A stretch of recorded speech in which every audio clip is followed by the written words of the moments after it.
आप सभी को मेरा नमस्कार। मैं हूं स्नेहिल और आप देख रहे हैं स्नेहिल 360। बटेर फार्मिंग का अभी ये सीज़न चल रहा है और जनवरी फरवरी तक ये सीज़न काफ़ी अच्छा रहेगा।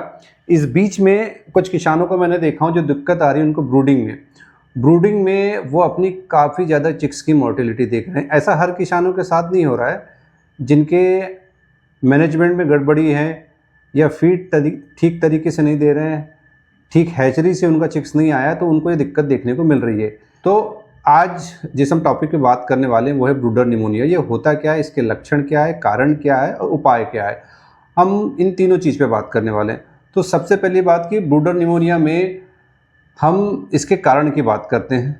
सबसे पहले लक्षण की बात कर लेते हैं। तो लक्षण इसमें क्या होते हैं कि शुरुआत के 3 से 4 दिन में, लगभग तीसरे दिन से 6वें दिन के बीच में इसके आपको लक्षण अधिकतर देखने को मिल जाते हैं। इसके लक्षण में ये होता है कि हमारा बर्ड खाना पीना छोड़ देता है। खाना पीना छोड़ के ब्रूडर के किनारों में जाके बैठ जाता है, पंख फैला के बैठ जाएगा, खाना नहीं खाएगा, पानी नहीं पिएगा और ना ही सांस ठीक ढंग से लेता है। सबसे पहले ये दिक्कत होती है कि उसको सांस लेने में काफ़ी ज़्यादा प्रॉब्लम होती है। तो इसमें हम इसको कैसे पहचान सकते हैं कि भाई ब्रूडर निमोनिया के लक्षण हैं। देखिए, सबसे पहले अगर आपका मेंटेनेंस ठीक नहीं है, मैनेजमेंट ठीक नहीं है, अगर आप अपने बर्ड को फंगल वाला फीड दे रहे हैं, जहाँ आप अपने फीड रखा हुआ है वहाँ काफ़ी ज़्यादा नमी है और आपके फीड में फंगस लग गई है, तो ब्रूडर निमोनिया होने के चांस होते हैं। जहाँ आप अपने चिक्स की ब्रूडिंग कर रहे हैं, जिस जगह पे हम चिक्स की ब्रूडिंग करते हैं, और सबसे पहले हम शुरुआत के 4 दिन 5 दिन हम क्योंकि पेपर में ही बच्चे को फीड देते हैं, जब हम पेपर में बच्चे को फीड देंगे तो वहीं पे वो अपनी बीट भी करता है। तो जो वो फीड वहाँ से उठाता है, अगर वो फीड गीला हो गया, काफ़ी ज़्यादा दिन से वो पड़ा हुआ है उसी पेपर पे, तो वहाँ पे फंगस पनपने लगता है। सबसे पहली ये बात मैंने काफ़ी वीडियो में आपको बताया हूँ कि जब हम बटेर की चिक्स की ब्रूडिंग करते हैं तो हर तीसरे दिन में उसको पेपर को चेंज कर देते हैं। तो सबसे बड़ा रीज़न आज मैं आपको इस वीडियो के माध्यम से बता रहा हूँ कि मैं पेपर चेंज करने क्यों करता हूँ। कि अगर आप पेपर चेंज नहीं करेंगे और हम शुरुआत में बटेर की चीज़ को पेपर में फीड देते हैं, तो अगर आप एक एक हफ्ता 8-8 दिन उसी पेपर में बच्चे को फीड देंगे तो वो फीड गीला होने लगता है, दाना गीला होने लगता है, पानी उसमें गिरता है, बीट उसमें गिरती है, तो फंगस उसमें पनपने लगता है। और फंगस की सबसे खास बात ये होती है कि जिस जगह पे हम बटेर की ब्रूडिंग कर रहे हैं, जो ह्यूमिडिटी जो टेम्परेचर दे रहे हैं, उस टेम्परेचर में वो काफ़ी आसानी से ग्रोथ कर लेता है। वो तो वैसे भी सारे एनवायरनमेंट में फैले हुए रहते हैं, लेकिन जिस जगह आप ब्रूडिंग कर रहे हैं उस जगह पे आप उसको एनवायरनमेंट ही इतना अच्छा मिल जाता है, टेम्परेचर इतना अच्छा मिल जाता है कि वो उसमें ग्रोथ कर जाता है। तो इससे आप बचने के लिए क्या करेंगे कि आप फंगल वाला फीड नहीं देंगे अपने बर्ड को। जहाँ आप ब्रूडिंग कर रहे हैं उसके पेपर को हर तीसरे दिन में आप चेंज करेंगे।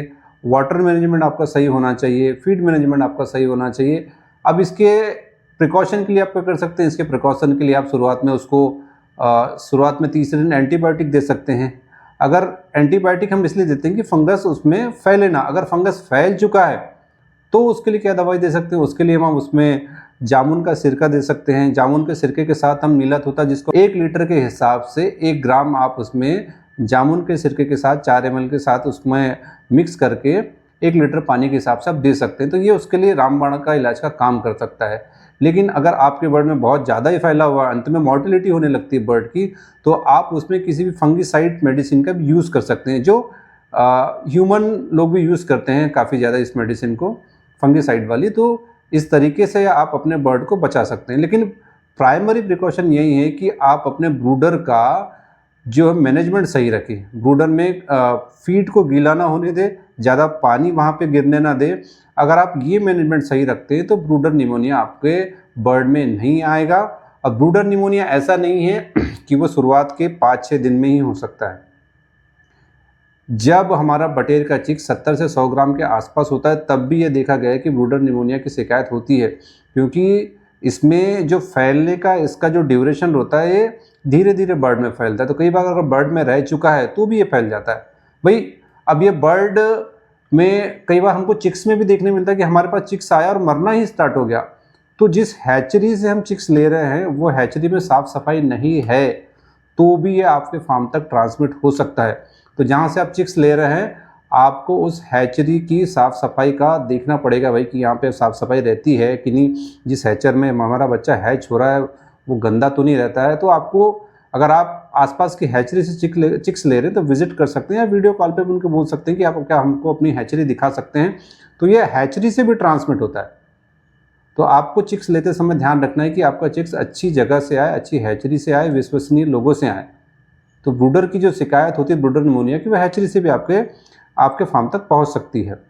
फंगस की पहचान हम कैसे कर सकते हैं ब्रूडर निमोनिया? फंगस की पहचान करने के लिए हम अपने बर्ड का डाइसेक्शन करके देख सकते हैं। उसके चेस्ट को खोल के हमें देखना होगा, हमको उसको स्किन की काट के चेस्ट में देखना पड़ता है कि भाई कहीं सफ़ेद दाग या वाइट स्पॉट तो नहीं दिख रहे हैं। अगर छोटे छोटे वाइट स्पॉट आपको उसमें दिख रहे हैं तो इसका ये मतलब है कि आपके चिक्स को ब्रूडर निमोनिया हो चुका है।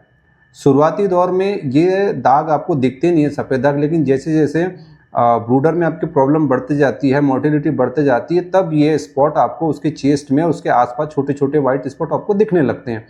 अगर ये स्पॉट आपको नहीं दिख रहे हैं तो दूसरी भी बीमारियों के सेम लक्षण होते हैं कई बार, जिसमें बर्ड हमारा सुस्त हो जाता है, खाना पीना नहीं खाता है, बीमार होने लगता है, तो उसमें और भी बीमारियां आती हैं। लेकिन अगर हम अपने चिक्स का पोस्टमार्टम करके देख ले, डाइसेक्शन करके देख ले कि भाई इसमें अगर कुछ हमको ऐसी चीज़ें मिल रही हैं कि कहीं ये ब्रूडर निमोनिया की पहचान तो नहीं है, तो हम ज़्यादा अच्छा होता है कि हम अपने बर्ड का पोस्टमार्टम करके देख लें कि इसके चेस्ट के आसपास, लीवर के आसपास वाइट स्पॉट तो नहीं है। अगर वाइट स्पॉट हैं तो ये ब्रूडर निमोनिया हो सकता है।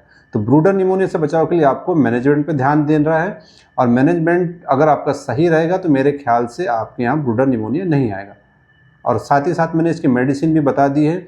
मेडिसिन इसकी काफ़ी कारगर है। KMNO4 या जिसको हम नीला तोता कहते हैं, उसको आपको जामुन के सिरके के साथ देना है। और इसके बाद भी अगर आपके पास बार बार ब्रूडर निमोनिया की शिकायत आ रही है तो आप अपनी हैचरी बदलिए और चिक्स किसी अच्छी हैचरी से लीजिए। तो आज के वीडियो में बस इतना ही, मिलते हैं अगले वीडियो में, तब तक के लिए धन्यवाद।